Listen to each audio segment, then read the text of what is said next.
há algum tempo, então ele acabou trazendo. O nome do livro é Encontre-me no Café em Paris. Exatamente. Como é que foi essa ideia? Eu sempre escrevi alguns artigos, algumas crônicas, alguns contos, e as pessoas falavam, você deveria escrever um romance, fazer alguma obra de ficção. Então, numa determinada viagem, eu acabei ficando um período sozinho na viagem e pensei, sabe de uma coisa, eu vou começar a escrever, então, um romance. E o que me veio na ideia foi a ideia central, seria uma pessoa, um rapaz que se apaixonava por uma mulher do qual ele não tinha absolutamente ideia nenhuma de quem era. Ele, por uma circunstância que se conta no livro ali, ela se afasta e ele não sabe quem ele é. Ele só sabe que ela frequentou um determinado café. E ele passa a frequentar aquele café todo final de tarde, na esperança de que um dia ela volte. Então a história vai se circundando em torno desse personagem, se um dia essa mulher voltará ou não. Num período que o senhor ficou quase um mês em Paris, então... É uma forma meio romântica, né, de falar assim... ficou lá sozinho e realmente foi talvez eu tenha planejado inconscientemente isso.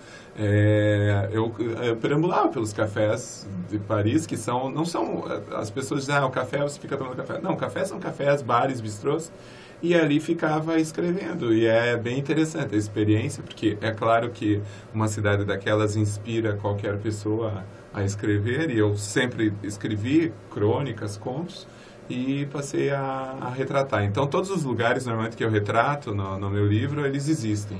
Existem com os detalhes ali apontados. A história tem um final feliz? Eu não posso dizer, mas a história... Tem que comprar o livro. Na última linha, na última palavra do livro, lá você saberá se ela retornará por uma segunda vez ou não ao café. Mas a ideia estava...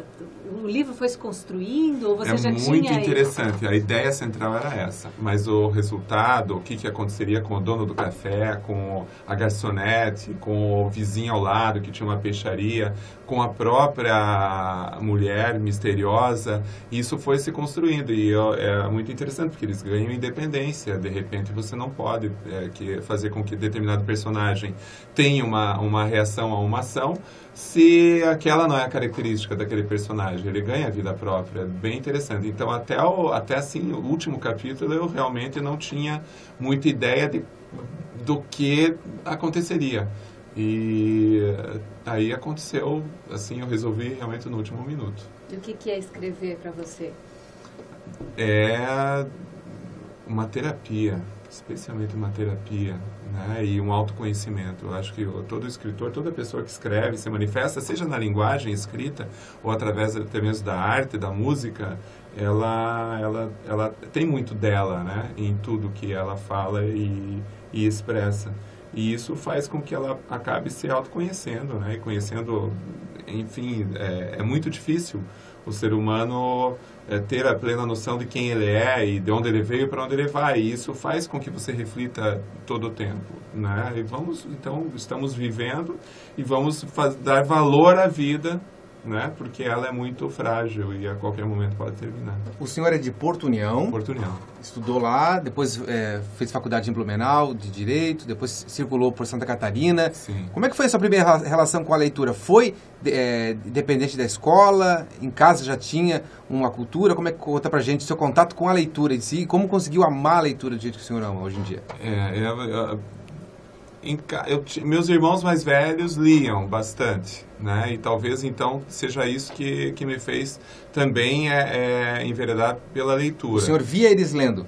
Via, assim, e meu pai também lia ou revistas ou alguma literatura também, e então talvez esse seja o meu contato. Não tenho muita noção, mas eu acredito que eu sempre soube ler. Eu não lembro quando que eu aprendi a ler, se foi na primeira série do ensino fundamental ou não. E a partir dali, assim, especialmente do ensino médio, ali na adolescência, eu me apaixonei pelos livros, pela série Vagalume. A série Vagalume é fantástica. Monteiro Lobato, eu devorei todas as histórias de Monteiro Lobato, e aí frequentava a biblioteca do SESI, de Porto União, e lá eu devastei praticamente todos os livros que existiam lá. Era bastante leitura. Eu não tenho noção de quantos eu li. Mas, assim, até estava lendo uma crônica ali do nosso jornalista, Joel, né, Guerin, e ele diz que você se torna um leitor profissional, e isso é até péssimo, porque você tem a necessidade de dizer, eu tenho que cumprir essas metas e ler esses e esses livros. E eu cheguei a esse ponto quase. Então, acaba que eu tenho muitos livros aguardando a leitura, como se eles olhassem para você e dissem, não vai me pegar, não vai ler. Nós não conseguimos, né, enfim, parar só para ficar lendo. Pois é, na sua biblioteca você tem mais livros que você leu ou que você não leu? Porque é costume, né? Você compra, mas que eu não li. Porque aqueles que eu li, eu passo para frente. Quem são os seus preferidos? No Brasil, o Jorge Amado, obviamente. E o Luiz Fernando Veríssimo. Ele é formidável, né? Jorge Amado, Luiz Fernando Veríssimo são os que eu mais leio aqui. Então, romance, conto, crônicas. E Gabriel Garcia Marques, realismo fantástico. E, obviamente, Ernest Hemingway. Muito todos. Sim, fantástico. Bom, estamos conversando com o juiz João Marcos. Eu chamo de Bush. Burro. É burro. Então a Jefferson estava chamando. Mas não está errado, Bush, né? Vamos falar. Eu tinha uma professora de português, a professora Edith de Santos Anjos, que ela falava assim, lê como está aqui, porque geralmente você, né, pode acertar, mas também não vai errar do jeito que está escrito. Sim. Não tem problema. Burro. Antes de partir para o próximo assunto, talvez, vamos falar um pouquinho que o senhor está escrevendo um novo romance. Sim, não vai falar o que é, com certeza. Eu estou elaborando. Ele vai ser um pouco mais denso do que o primeiro, denso no sentido dramático. E estou trabalhando nele. Acabo procurando tempo, encontrando algum tempo para escrever. Ele basicamente trata de dois personagens que têm toda a sua vida transcorrendo e um determinado fato acontece num encontro desses dois personagens, muito grave, que acaba mudando a vida e o destino dessas pessoas. Isso tem um pouco a ver com a experiência criminal que eu tenho, e não vai ser jurídico absolutamente e nem criminal, mas assim, o drama de uma violência acontecida vai refletir para a vida tanto do algoz quanto da vítima. E vai ser bem interessante, porque até o fim não você vai saber quem era quem ali. O senhor tem bastante atuação nessa área, óbvio, né? Um juiz criminal com algumas propostas inovadoras. Vamos falar então um pouquinho sobre esse projeto que propõe a redução de pena para detentos que se dedicarem à leitura. Isso é fantástico, né?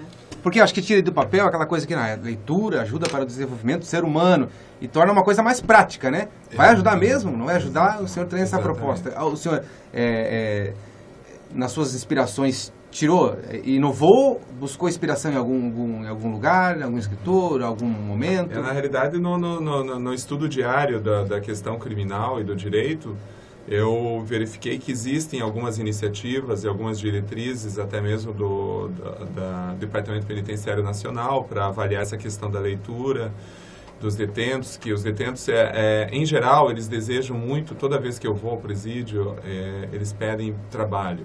Muito trabalho. Eu gostaria de trabalhar internamente, externamente, só que o Estado acaba não oferecendo essa possibilidade de trabalho no presídio.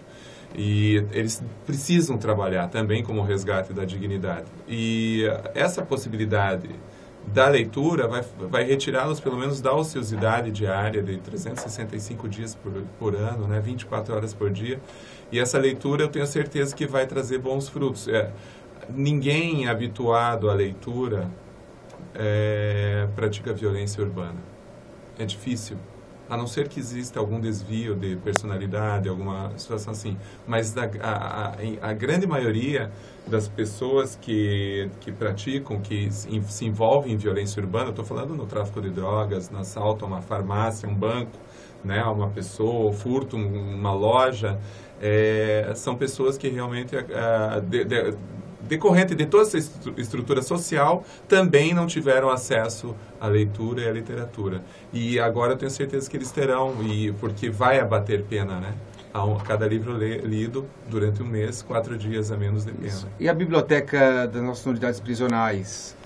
Na penitenciária existe uma biblioteca estruturada, né? A penitenciária tem uma circunstância um pouco diferenciada ali, todos eles inclusive trabalham, a grande maioria trabalha, e agora vão poder então fazer a leitura em horários, né, adequados. Já o presídio